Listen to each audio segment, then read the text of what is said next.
Hey guys, we're back again, and yes, I know, technically, we're not late because it's not Sunday yet, but welcome It's to going this, to be by the time Please this is don't uploaded. hate us. Because yes, but, I'm gonna have Please. I'm gonna have a call tonight later too. So but this week is week number 7 of the Friendship Table. As always, we got Dragon Art to my Hi. left, and Dr. I am the Spartan doctor. to my right. If we actually use the Skype call, that's how you would see it. Make new friends, but keep Discord, aka Reference Fest, aka John Delancey is God, aka funniest episode of the series. Yeah, definitely, easily. Probably. I There have mean, been some funny episodes, but yeah, this one could take the cake. whenever Discord is involved, every pony, just a word of advice. Whenever Discord is involved, don't even care about the plot. Because the plot will fly out the window, grow wings, and will be an orange somewhere in some Because other Discord will be dimension like The somewhere. Rock, and he'll be like, it doesn't matter what the plot is. And jealousy was the key of that episode. Discord was jealous as all heck over Tyler's semi-fictional waifu going with another pony. Sorry, ladies and gentlemen, Tyler's just taking his sonic screwdriver and he's making the universal symbol for jerking off. No, I was making the blowjob symbol. He was taking the blowjob symbol. Excuse me. But still, make new friends but keep Discord starts out like this. Well, they know the plot by now, David. They've watched the review, damn it. And if you haven't, watch the review. I work hard on those. Yeah. I work hard on those things. He works like a boner on those things. He gets hard. But Tree Hugger. All that was needed was a bong and some Bob Marley. All I have to say about this character is smoke weed every day. No, you don't even do it close to right. It's more smoke weed every day. Yeah, okay, he did it right. He wins. Okay, he wins. I will give it to him. I'm terrible. You better not be giving it to me, boy. I don't roll that way. Tree Hugger was the prototypical karmistic... No, I'm sorry. I meant to break this glass over your head. I'm sorry. Tree Hugger was the typical karmistic hippie in every way. Like, the only reason she didn't have a bong in her muzzle was because Hasbro. Anybody else would because she's got the dreadlocks. She talks like she's stoned. She's a member of the Wildlife Preservation Animal Preservation Society, and it's just you just check off all the things for the stereotypical hippie. And Discord wasn't feeling it. So much so, he made a damn fool of himself. But Discord's house, though, I can understand why he gets mail late. No kidding. It's like something that Dr. Seuss vomited out. Yeah, or somebody tripping on LSD would be thinking. Yeah, or somebody is smoking some really good crack. I mean, literal dust bunnies. Dust bunnies. He's got furniture on the ceiling. He's got weird creatures which actually exist in Ponyville, but are just here because of shit. And of course, the return of the Grand Galloping Gala is the reason. I just hope Princess Celestia isn't upset with us for jizzing in the salad. Fuck you! Fuck you! Fuck you! Princess Celestia is upset with us. You two poops. for the win. A YouTube poop reference, everybody. Speaking of the reigning, defending, undisputed World Heavyweight Champion of Trolls. World Heavyweight Champion of Trolls? Are you calling her fat? With all the emphasis on the heavy. With all the pastry she be eating, yeah. Considering how she steals other people, considering how she's willing to steal other people's food just to get pastry fix, yeah. Which by the way, screw you, Celestia, for stealing Luna's cake. It's cake, man. Yeah. You better have gotten her another one. Fucking cake. Yeah. And why did I get the sneaking suspicion this week that it was all a Celestia plot?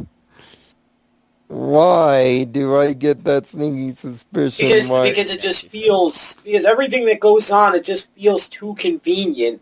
For one thing, she surely could have known that because of the bond between Discord and Fluttershy, that he would get jealous and end up wanting to go to the Grand Galloping Gala just so that he could spend more time with her. And then Tree Hugger, she didn't put it. Tree Hugger, she probably fixed into that too, because she was like, oh yeah, they're both friends, they're gonna go there. But Discord is friends with her too. So I guess I have a reason to get him to come here. And make it look like I didn't plan this. And the smooth Gen 1 villain turned actually pretty well. Gen 1 villain that's been completely revamped, because he originally used to be purple with it originally used to be lots of smaller oozes that combine together into a purple ooze, but now it's a green ooze. And by the way, nice new hairstyle, honey. That's your second new hairstyle in about 4 weeks. Now that hairstyle I actually like. The other one, no. It just feels too punk rockish for Twilight. And speaking of my waifu, Celestia, she was standing right there in front of you. You don't laugh at the joke when the person that you're joking about is standing right in front of you. When the entire ballroom was like, why are you going to tell a joke about one of the princesses and her lack of flying? Like, really? Yeah, you do absolutely nothing when one of the princesses is blatantly insulted. You do absolutely nothing. She doesn't do absolutely nothing. You laughed at it. Yeah, you laughed at it. Now I remember. Yeah, you laugh at it. You're a jerk.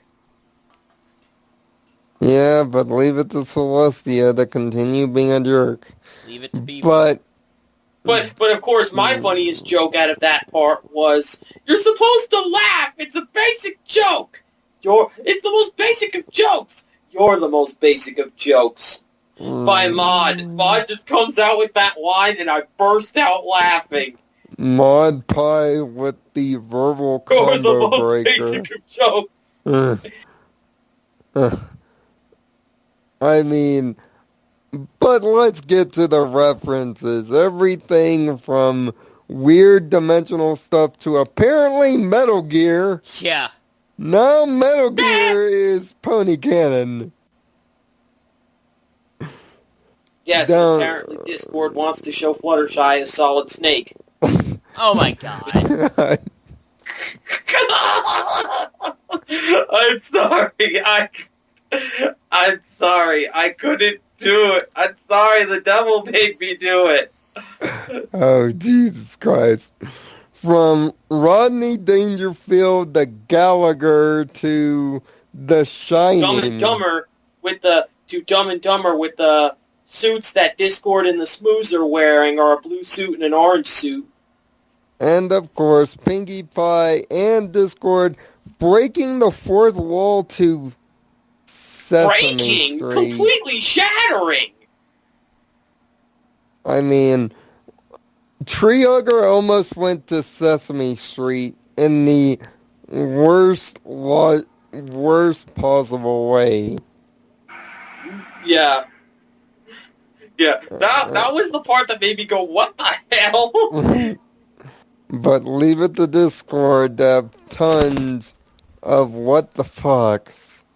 But yeah, that's kind of what I was like through the whole episode. I was like, what the fuck? What the fuck? What the fuck? I mean, it's great character development. Then don't forget that his house, the place where he lives, may be a reference to Dr. Seuss. And plus, John Delancey. My God, if you were in every episode, we'd be spoiled. But as for the rest of the Harmony 6, they were in role, and the only one excited about going to the Grand Galloping Gala was the Cutie Mark Crusaders. Trust me, CMC, this event will scar you for life. Yeah. It's kind of boring. But I gave it a 5. Yeah, even though they were on to Discord's bullshit from the beginning. I gave it a 5 out of 6. Mainly because, well... Actually, no, you gave it a 6 out of 6. No, 5 only. You gave it a 5? Oh, I must have misheard you when you said it. 5 only. Mainly because, the Celestia trolling. And also, while Discord is entertaining, there's a little bit of plot contrivance. Well, anything with Discord, there's plot contrivance because he's gonna... But still, you have to take that into account that you still... There still is a little bit of plot contrivance when Discord is on screen. But Tyler said when we were on Xbox Live that it was probably the funniest episode he had ever seen of this series, and that was absolutely true. The jokes come at you a mile a minute, and you can't react. Yeah, but they're all perfect. The jokes may come at you a mile a minute, but they are so perfectly timed and executed that it doesn't matter. That you have to laugh and be entertained at it because it's so funny. It's just every single joke is funny in this episode. I mean, Natasha Benninger did a fantastic job, but you know. But then again, she's a vet at this series by now, so.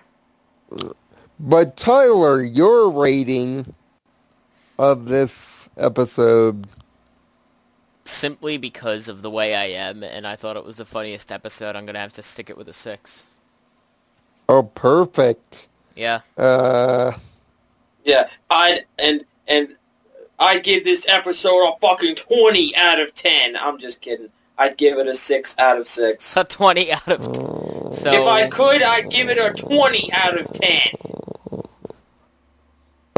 So you two actually go against me.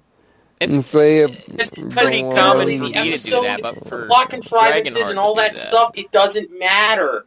It doesn't matter because the episode itself is so well written and entertaining that it doesn't matter that it gets a little bit of plot contrivance.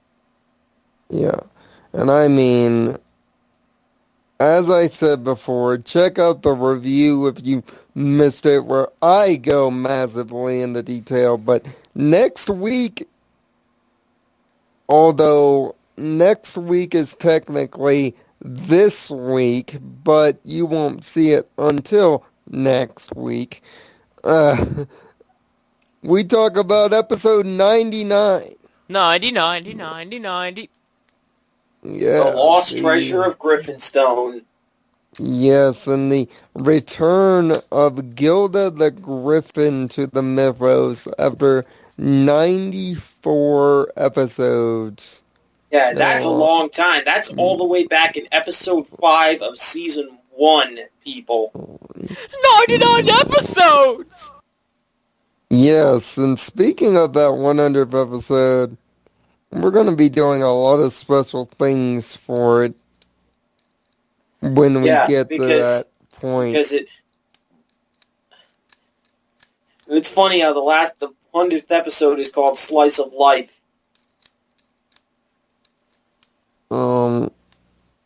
So until next week, where we're gonna have more people than just us three next week. Find peace in your own nirvana. Have a heart to think positively. Wear a condom when you're not trying to get pregnant. And we'll see you next week.